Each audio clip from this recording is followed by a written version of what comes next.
To the weekly Q&A Crock Pet Roundup. I am your host, Michael Daly, certified holistic pet health coach through Dr. Roberts, certified canine massage therapist, certified equine shiatsu massage practitioner, vet tech, and cat owner for a long time.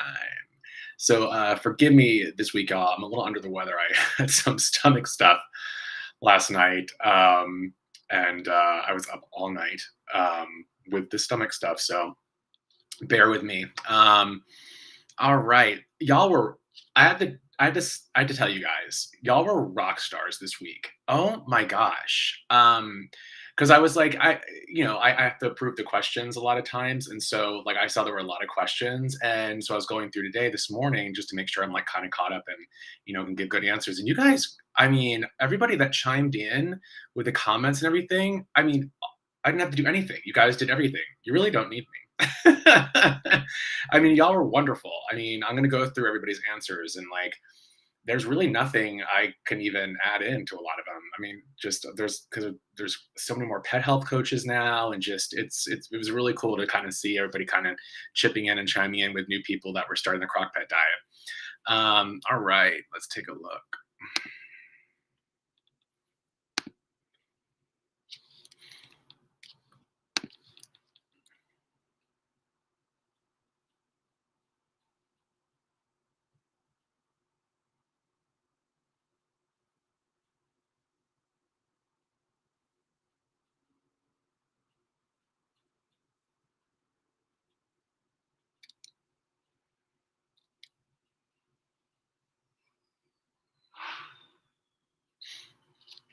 One sec, guys. Sorry, it's a lot of stuff.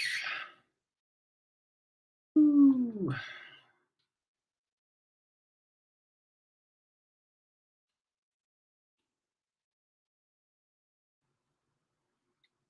There's Kathy's. Let me see, just commenting on it.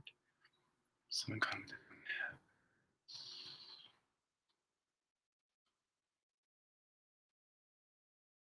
Detox was the first question. No, hold on. Hold on, sorry guys. Okay, that. Okay.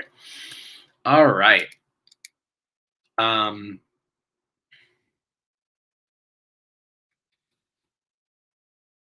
Okay, so Pamela had a question, and great job hashtagging Pamela. What do you all recommend to detox from a rabies vaccine? My Bella, almost 12, is due tomorrow. I've read Thuja or Lysin 30C is good. And everybody answered really, I mean, this is where it started. I was like, get on it, y'all. May had answered Thuja is what I use, and absolutely, that's what we recommend. And Dr. Roberts has recommended since Sundog Cat Moon is Thuja. Sufit seconds that, asking how you give it, and May gave a great 1 drop for 10 pounds, 2 times a day for 5 days immediately following vaccines. Yep, absolutely. If more than 3 weeks since vaccines were given, consider giving it for a total of 21 days, especially if signs of reactions from rabies vaccine. Good call, May. Absolutely. Yep. And that's what I mean. Like you guys were just like on the money. Oh no, I think I just left. Shoot. Oh, hold on. Sorry, guys. That's what I mean. Bear with me. I hit the wrong button. Oh my gosh, we're going to go through all that again, going down. I'm sorry. Hold on. Let me see. I can do this faster. There we go. So much faster that way.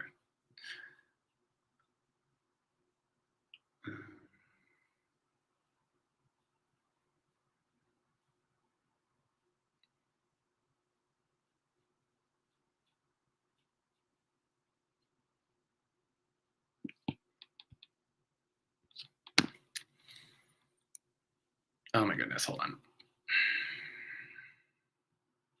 Jeez. So sorry, y'all. Facebook.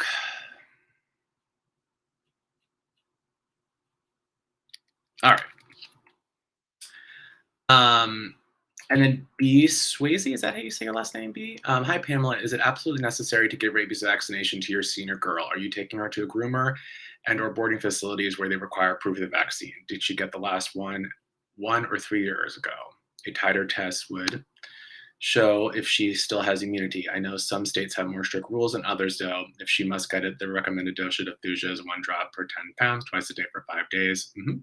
Yep, and good questions, B. Absolutely. Those are definitely things to ask. I think Pamela had said that it was for traveling to Canada. Um, so yeah, absolutely. Pam said it's absolutely necessary as she wouldn't be able to travel with us between Canada, US, and Bermuda. Her last one was 3 years ago. I only have the Thuja pellets. That would be 1 pellet per 10 pounds twice a day. See, great God, good job, B. What a lucky girl traveling the world. I know, right? Um, excellent. Yep, and Pamela got it. There you go. Great job.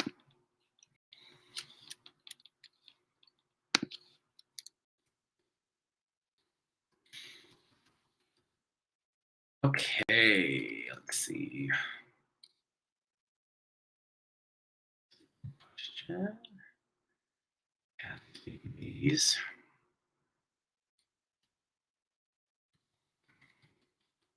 This is a great little Q&A with one of our up-and-coming pet health coaches, Ashley.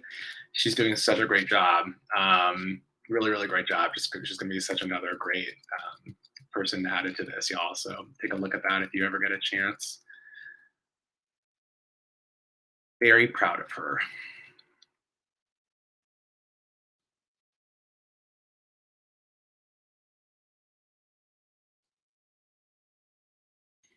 Okay, Daniela had some questions because I think she's new to this. So, and Daniela, your questions are absolutely fine, and everybody has these kind of same questions off and on. So, question: the recipe calls for 3 pounds of turkey breast, tea, and skin raw. What does empty and skin mean?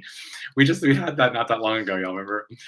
Um, and Pamela answered meat and skin. Yep. Good job, Pamela. Do my job. Dana, I made 3+ batches today, and of course, I didn't have any brassica veggies. I'm planning on adding a forkful of sauerkraut to each serving. My question is, should I add more than a forkful? He is 93 pounds and eats about 2.5 pounds per serving, half a Chinese food container. Half a Chinese food container. Makes me laugh. It's just the funniest description for a size. Rena, is it possible to get the needed brassica and cook separately and add that to his meal servings? Dana answered, I am pretty certain that will never happen. It is just for 7 to 10 days of food, so I'm not super concerned. Yeah, there you go. That's a good response right there, Dana. Good answer to the question, actually. Yep, and Sue Fit answered, you should be fine. Yep, I agree, Sue. Sue said you should be fine. It's only one batch. I love what you said here, Sue. This was a great answer. This is what I mean. I was like, yes, get it. If you never added the sauerkraut before, less is best. A forkful is good to start. Is this your fermenting digestive aid? I use green juju, fermented beets in rotation for my puppies. I mean, that's great. Yeah, absolutely. I mean, because you want to start less anyway since it's something new introduced. So it totally is fine, Dana. Great answer, Sue. Killing it.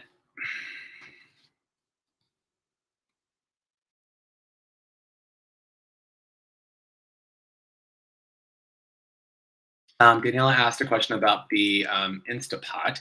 Does anyone know if I use the Instapot for slow cooking, should I choose high or low temperatures? And it is low, but let me. It's. Yeah, Rena said low and slow is always the way to go. I love that. Low and slow. I mean, it's like righty, tighty, lefty, loosey. Low and slow.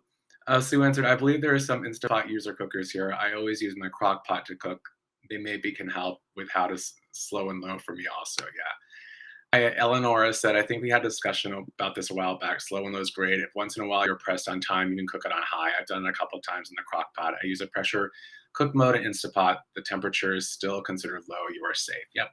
And Eleanor said, my only issue with this pot that I always end up with lots of liquid at the end. The nutrition is in this liquid too, so it should be added to the batch, but it makes it extremely watery. Yeah, I do too, but I usually I like it watery. Yeah, I was asking my partner if because I know that he had that problem too, and I was texting him, see if he had tricks, that he was doing. Yeah, he was saying he just adds a little less water, so that's what you could do too. Add a list, and he said, and absolutely, he's right. He's right. Bill, my partner, who's right on the money, um, great crock potter now. Uh, when he gets ground meat, it tends to be a little more watery too. So he just adds a little less water to it.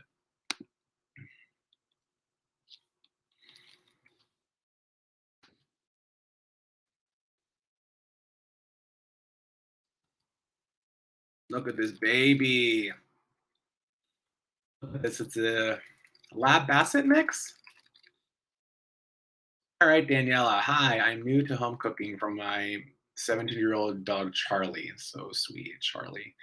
I'm trying to figure out the best recipes for him, considering that he has several health conditions.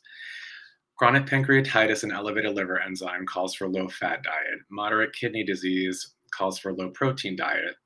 Bladder cancer calls for low carb diet. Cushing's disease. Oh, buddy boy. My thinking is to choose a low carb diet since the bladder cancer is the most severe diagnosis. Also, I'm wondering if I can give the Crock Pet multivitamin or is it a bit contradicted to pets with Cushing disease? I'm asking because it contains adrenal gland powder, and with Cushing's, the adrenals are already in overdrive.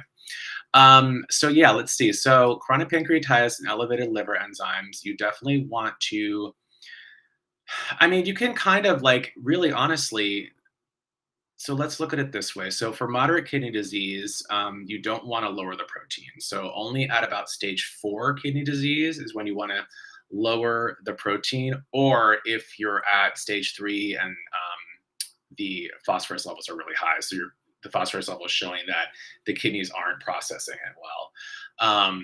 Then you want to go to a low protein. But moderate, you actually want to stick with the basic crock pet diet. So that will mark off that one. Cushing's disease. So the crock pet diet itself, having brassica vegetables, help with detoxifying the liver. And if you use less fatty foods, that'll actually take care of the chronic pancreatitis and elevated liver enzymes, as well as a Cushing disease, since it's an anti-inflammatory diet. And then for bladder cancer, you may just want to make it completely keto. So pulling out the beans as well. So just you got a question up there too, Danielle, about the calcium. So just you want to make sure you take a look at the table for how much calcium with no beans per batch, and then also you want to replace the beans with more oil to make up for the calories. So yes, so it kind of covers all really, honestly. Um, And then with the multivitamin, it is absolutely fine to give a pet with Cushing's disease because what it does, it helps support the adrenal glands, and not in the sense of like support to make it stronger, to make it overproduce, but it just sort of supports it so that it acts better. Does that make sense? So it's totally fine to give with that.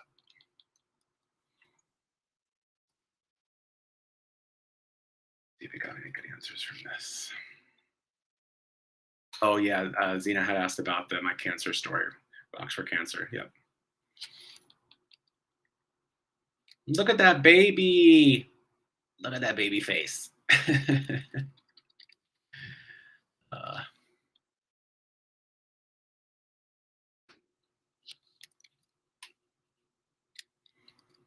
Okay, May, I purchased a product Clarity for Spirit. Is it best to give away from meals with CBD? Is it with CBD? Okay. You can give it with meals or away from meals. As far as I know, May, there's no contradiction giving it with meals or away from meals, so it's fine. And you can give it with CBD oil as well. So yeah, that's fine.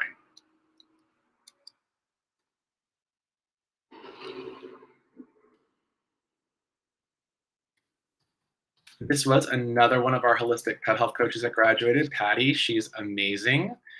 This is our final interview. Uh,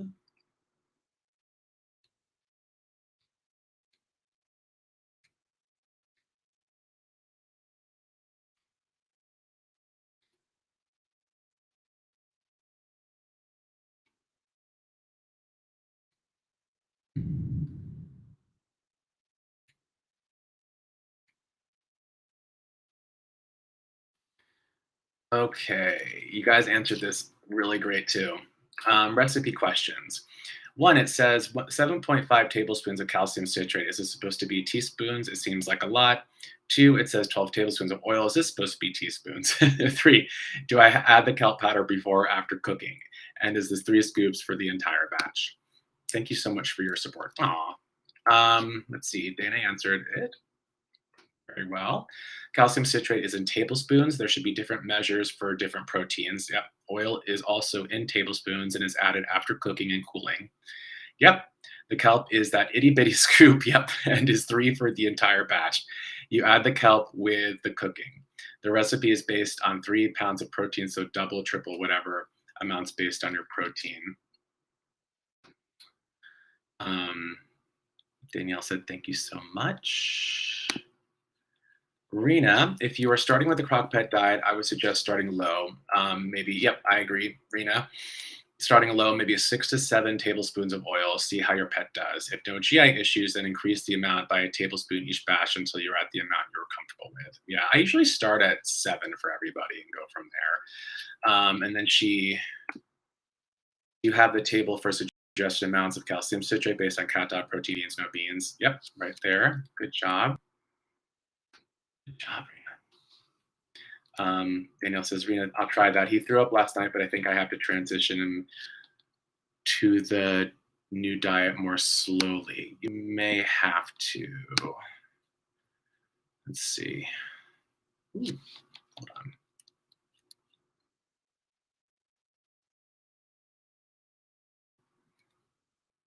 Oh, hold on.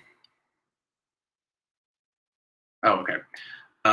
It is very nutrient dense. Rena answered it. It's very nutrient dense food. You may need to transition more slowly. Yeah. A safe bet is usually replacing, especially if they're older, a safe bet is usually replacing 25% of their old food with the new food for 3 to 7 days. If no GI issues, move to 50%, then 75%, then 100%. If you need to start with a teaspoon or tablespoon, then do that. Yep. If you did use 7+ tablespoons of calcium citrate in the batch, that may also be causing some stomach upset. You may just have to mix it up a little bit more too, Daniela, when it's done. Daniela answered, thank you for your kind advice. I only use 4 tablespoons of calcium citrate and 4 tablespoons of oil because it seems so much to me. He's very uninspired by his regular food lately and barely wants to eat. That's why I kind of switched him cold turkey. Mistake on my end. Today I gave him 2/3 Wet and 1/3 Crock Pet, and he has been all right so far. Oh, good. There you go. I just omitted the kibble because he seems to dislike it a lot. Yeah. Yeah, just got to be careful with the transitioning. So then Reno's asking about health issues, and she answered ones that she answered before. It's tricky because pancreatitis and elevated liver enzymes call for a low-fat diet. Kidney disease calls for low protein. Cancer calls for low carb. Yeah, and again, just remember, like yes, kidney disease. You do need to lower the protein, but not until they're at stage 4. So you're fine doing the regular Crock Pet diet, and you can just use proteins with less fat in them and pull out the beans. So you can cover all 3. You can cover everything with the Crock Pet diet. There, Daniela. So yeah, great. I mean, this is what I mean, y'all. Great answers. Rena, killing it. Killing it. And it's a little, yeah, and Danielle, hang in there. It's always a little confusing when we're first starting to make it with the tablespoons and calcium citrate and kelp. You're not alone, trust me. You're not alone. As everyone knows on this page. All right.